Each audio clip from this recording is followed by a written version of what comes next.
Telugu news కి స్వాగతం. నేను రూపానాథెళ్ళ. తెలంగాణ చరిత్రలో జూన్ 2వ తేదీకి ఉన్న ప్రాధాన్యత గురించి ప్రత్యేకించి చెప్పాల్సిన అవసరం లేదు. 6 దశాబ్దాల పోరాటం ఫలితంగా అమరవీరుల త్యాగాల ఫలంగా ప్రత్యేక తెలంగాణ రాష్ట్రం ఆవిర్భవించిన రోజు జూన్ 2. అవును, తెలంగాణ రాష్ట్ర అవతరణ దినోత్సవం జూన్ 2. ఆ రోజున రాష్ట్ర వ్యాప్తంగానే కాదు, ప్రపంచం నలుమూలల నుంచి ఉన్న తెలంగాణ ప్రజలు రాష్ట్ర అవతరణ వేడుకలను స్వాతంత్ర్య దినోత్సవ వేడుకల్లా ఘనంగా జరుపుకుంటారు. రాష్ట్ర సాధన కోసం ప్రాణత్యాగం చేసిన అమరవీరులను తలుచుకుని నివాళులు అర్పిస్తారు. అలాగే ప్రభుత్వేతర సంస్థలు, రాజకీయ పార్టీలు, ప్రజా సంఘాలు, సాంస్కృతిక సంస్థలు వివిధ కార్యక్రమాలు నిర్వహిస్తాయి. తెలంగాణ ఇంటింటి పండుగ జరుపుకుంటుంది.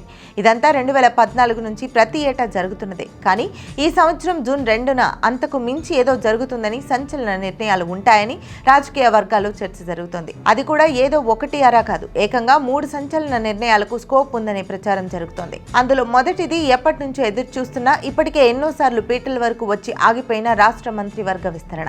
జూన్ మొదటి వారంలో ఉంటుందని ఢిల్లీ నుంచి స్పష్టమైన సంకేతాలు వస్తున్న నేపథ్యంలో మంత్రివర్గ విస్తరణ జూన్ 2నే ఉండొచ్చని అంటున్నారు. తెలంగాణకు సంబంధించినంత వరకు రాష్ట్ర అవతరణ దినోత్సవం జూన్ 2కు మించిన మంచి ముహూర్తం మరొకటి ఉండదు. సో అసలంటూ మంత్రివర్గ విస్తరణ అంటూ జరిగితే జూన్ 2నే ఉంటుందని ఆశావాహులు రెడీ అవుతున్నారు. అలాగే అదే రోజున తెలంగాణ పీసీసీ పూర్ణ కార్యవర్గం ప్రమాణ స్వీకారం కూడా ఉంటుందని కాంగ్రెస్ నాయకులు ఆశగా ఎదురుచూస్తున్నారు. అయితే మంత్రివర్గ విస్తరణ ముహూర్తమైనా, పీసీసీ ప్రమాణ స్వీకార ముహూర్తమైనా ఈ నెల 30న ఢిల్లీలో జరిగే నిర్ణయంపై ఆధారపడి ఉంటుందని చెబుతున్నారు. అదెలా ఉంటే తెలంగాణ సాధనలో ప్రధాన భూమిక పోషించిన బీఆర్ఎస్ లో ఏ రాజకీయ తుఫాను మరింత బలపడి జూన్ 2న కొత్త టర్న్ తీసుకుంటుందని అంటున్నారు. తెలంగాణ రాష్ట్ర అవతరణ దినోత్సవం రోజునే తెలంగాణ ఇంటి పార్టీ బీఆర్ఎస్ అధికారికంగా 2గా చీలడం ఖాయంగా కనిపిస్తోందని అంటున్నారు. లేఖాస్త్రంతో తిరుగుబాటు జెండా ఎగరేసిన బీఆర్ఎస్ ఎమ్మెల్సీ, పార్టీ వ్యవస్థాపక అధ్యక్షుడు, మాజీ ముఖ్యమంత్రి కల్వకుంట్ల చంద్రశేఖరరావు కుమార్తె కల్వకుంట్ల కవిత రాష్ట్ర అవతరణ దినోత్సవం రోజునే తన భవిష్యత్ కార్యాచరణ ప్రకటించే అవకాశాలు మెండుగా ఉన్నాయని, అదే రోజు కవిత సొంత పార్టీ ప్రకటన వచ్చే అవకాశాలున్నాయని పరిశీలకులు భావిస్తున్నారు. ఇటు పార్టీని, అటు కుటుంబాన్ని ఐక్యంగా ఉంచేందుకు కేసీఆర్ నెరపిన రాయభారం కూడా విఫలం కావడంతో కవిత పార్టీ పెట్టడం, కాదంటే పార్టీ ఏర్పాటు దిశగా మరో అడుగు వేయడం ఖాయమని అంటున్నారు. అఫ్కోర్స్ గులాబీ పార్టీలో ఇదో తొలి చీలిక కాదు, గతంలోనూ పార్టీ చీలింది. అయితే ఇప్పుడు వస్తున్న చీలిక కేవలం పార్టీలో వస్తున్న చీలిక మాత్రమే కాదు, పార్టీ అధినేత కుటుంబంలో వస్తున్న చీలిక. అందుకే ఈ చీలిక రాష్ట్ర రాజకీయాల్లో పెను సంచలనం సృష్టించడం ఖాయమంటున్నారు. ఈ నేపథ్యంలోనే కవిత నిజంగా కొత్త పార్టీ పెడతారా, అది కూడా జూన్ 2నే ఉంటుందా అన్న చర్చ జోరుగా సాగుతోంది.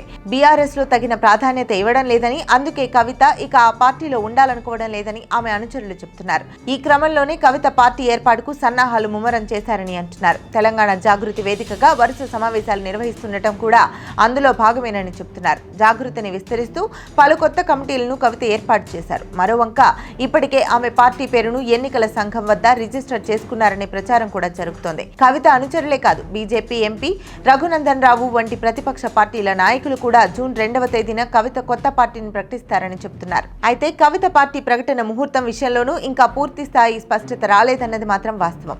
మరోవంక కవిత కాంగ్రెస్ పార్టీలో చేరేందుకు రాయబారాలు నడుపుతున్నట్లు ఢిల్లీ వర్గాల సమాచారంగా ప్రచారం జరుగుతోంది. ఇక రేవంత్ రెడ్డి మంత్రివర్గ విస్తరణ, కవిత కొత్త పార్టీ ప్రకటన కంటే మరింత సెన్సేషనల్ పొలిటికల్ డెవలప్మెంట్ ఏంటంటే కాంగ్రెస్ లో బీఆర్ఎస్ విలీనానికి ముహూర్తం ఖరారైందని బీజేపీ మాజీ ఎమ్మెల్యే ఎన్వీఎస్ఎస్ ప్రభాకర్ పెట్టిన 2 ముహూర్తాల్లో మొదటి ముహూర్తం జూన్ 2. అయితే ఆ దిశగా కదలికలు ఏవీ కనిపించడం లేదు. అయినా రాజకీయాల్లో ఏ క్షణానికి ఏం జరుగునో ఎవరూ ఊహించలేరు. ఈ మూడింటికి తోడు జూన్ 2నే ముఖ్యమంత్రి రేవంత్ రెడ్డి స్థానిక సంస్థల ఎన్నికల గంట కొడతారని అంటున్నారు.